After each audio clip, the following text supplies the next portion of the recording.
Assalamu alaikum wa barakatuh. My name is Naseem Abdul Rahman. I'm Australian born, Australian origin with European parents. Alhamdulillah, I got married about 1 month after I became a Muslim. I'm married to a, mashallah, very, very good practicing Lebanese girl. Basically, it's a long beginning from the time when I had a Christian upbringing, basically, but not practicing. My parents would consider themselves Christian, but we used to go to church once a year for Christmas for about half an hour, and that's it. And then by the time I was about 10 years old, we never went at all. So I never really, I didn't consider myself to be a Christian, but as in for being a person from when I was what I consider a young age, probably about 14 or 15, I started to seek answers for things. I've always been a very, what I consider a spiritual person, seeking, always realising from about that time, 15, 16, that there is something more to this life, there is a point to this life. And subhanAllah, I used to read books on everything. I had a thirst for knowledge for when it came to religions and spirituality. I'd read books on, books on Hinduism, Buddhism, read the Bhagavad Gita, read all sorts of books, very seeking, and in all that time I'd never ever come across Islam. I'd never met a Muslim. The first time I had any contact with Islam was there was a brother who I met, a friend of mine, who was a Muslim. He wasn't a practicing Muslim at the time. He was a Muslim by name. He was born a Muslim. He didn't fast. He didn't pray. He didn't do anything like that. But he still used to talk to people about Islam. I'm a Muslim and this and that. So that was the first time I'd had any contact with Islam. And from when I heard him talk about the few basic things, I started to want to look into it, and I started to want to learn about Islam. So I basically, it was a long period, over about probably a year. I started to look into Islam and started to read about Islam and, basically reading, and from the early outset, as soon as I started reading about it, my heart was attracted to Islam immensely. I was very wanting to become a Muslim and wanting to learn more about it, but there were so many misconceptions in my head about the religion that I had, which hadn't been clarified, because again, I didn't know any practicing Muslim. And then one time I went into a shop actually, and there was an Australian brother working in, same again, I didn't know he was a Muslim. These other brothers came in, he said Salaam Alaikum to them. I assumed he was a Muslim, so I said Salaam Alaikum back to him. And again, he asked me if I was a Muslim.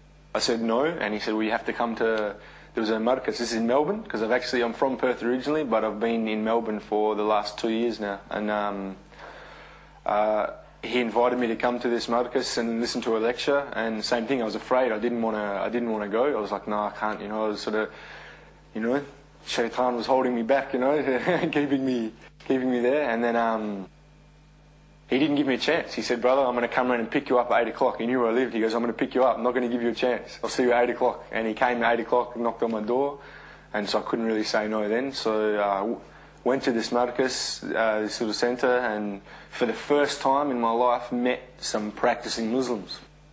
Found out about the brotherhood that Muslims have, and basically prayed my first salah, Maghrib time. Basically, all my doubts left, I didn't have a hesitation, and I said my shahada and became a Muslim. I was never a bad person to anyone else before I became a Muslim. But I was a bad person to myself, because I'll be honest, like I said, I left school, I started going out, I started partying, I started taking drugs, I started doing all sorts of things, subhanAllah, living a haram lifestyle. Never harmed anyone else, but more harming myself, So my parents, once they saw me become a Muslim, they were happy and they were impressed, because of my life completely, as soon as I became a Muslim, a complete 180-degree turnaround, left my whole life completely, no hesitation with that. But so they saw how much of a better person I'd become. They're happy on that respect, but they've still got their severe misconceptions. They're severely brainwashed by what they see on the television. So anytime I start to talk about Islam, because they say something to me like, oh, this is this and this happens, the Muslims do this here and the Muslims do that there, and when I try and clarify something to them, well, this is not the case, or I'm sort of slightly giving them dawah, trying to, but not pushing it on them, but just talking about Islam. As soon as I talk about Islam, they go, nah. That's, it's good that you're a Muslim, but don't don't try and convert me. I don't want to know about it. You know, they're basically trying to say that it's for you and it's your path, and that's it. You don't need to talk to people about it. It's just for your own way, sort of thing. You know, so alhamdulillah, they're still accepting me. I respected them before, but even more now. You know, as I realise the importance of it, it's very much more. You know, sort of the next thing to worshipping Allah subhanahu wa ta'ala is being good to your parents. So, you know, alhamdulillah, it is. The relationship has improved, you know, definitely. I've got two brothers. One of my brothers is a bit more accepting than the other one. He's interested. Again, they're both they don't really want to... One of them, he likes when I talk about it, you know, but he's still got his own opinions, but he's a lot more open-minded. My other brother, however, is very, very closed-minded about it, you know. He's sort of... He's got trouble dealing with the fact that I, as an Australian, have become a Muslim. He doesn't, you know, he's like, you know, he says, I can't believe you, you know, how can, you know, he's still very, almost bitter towards it, you know, and that's a lot of because of what he's, you know, what he's been conditioned to see on the television, but also he's done a bit of travelling in Egypt and some other countries. And as far as he was concerned, you know, he said, oh, you know, I saw things there, people doing this and that and rah, you know, and he really has got a very bad opinion of Muslims in general, and from these things that he saw these people doing, you know.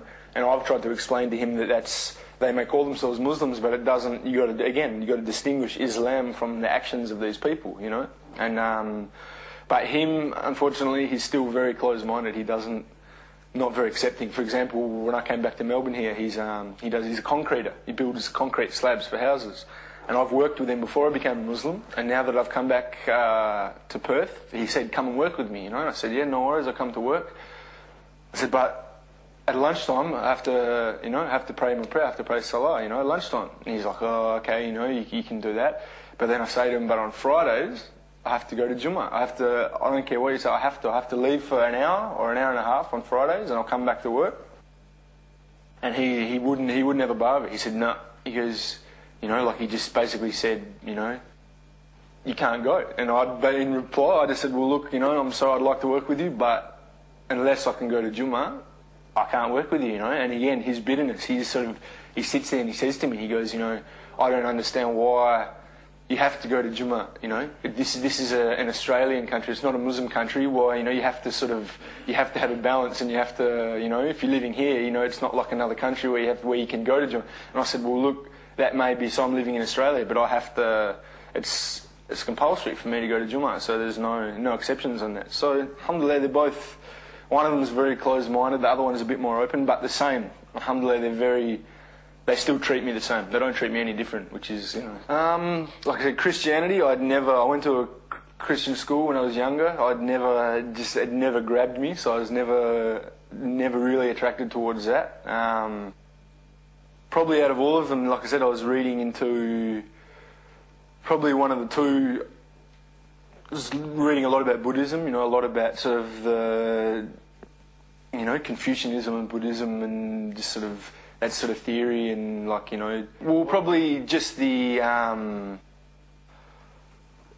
same teachings that are in Islam, you know, the humbleness, in Buddha teaching people to be, you know, a pious person and to be humble and to be very, you know, clear-headed and to be very sort of... But even at the time when I was sort of looking into Buddhism, I'd ask myself, you know, hang on a second, this man who came along, you know, teaching these people, never said that I'm, you know, worship me, like I'm the Buddha, hold me as a figure of, you know, worshipping. And even then at that point, that was something which I had a sort of problem with, you know. I sort of, even, I spent a few times I used to go... Never really got into it. I was still, like I said, something was holding me back, you know, but I used to go a lot of the times to here all around the place in all the cities, like all around the world. They have Hare Krishna dinners, you know, food, people, everyone's sitting around, you know. So I used to go and listen to that, and sort of, for me, not having enough knowledge, you know, Hinduism was very confusing, you know, with all the deities and all the things there. So it was very, but just like I said, I'd never been attracted to any of those other religions enough to actually take that step to start practicing it. Like I said, I was very aware of these things. I was doing a lot of reading, and I was sort of looking into them a lot. But I'd sort of tried to look into them, and I'd almost, like I said, I'd never really taken that final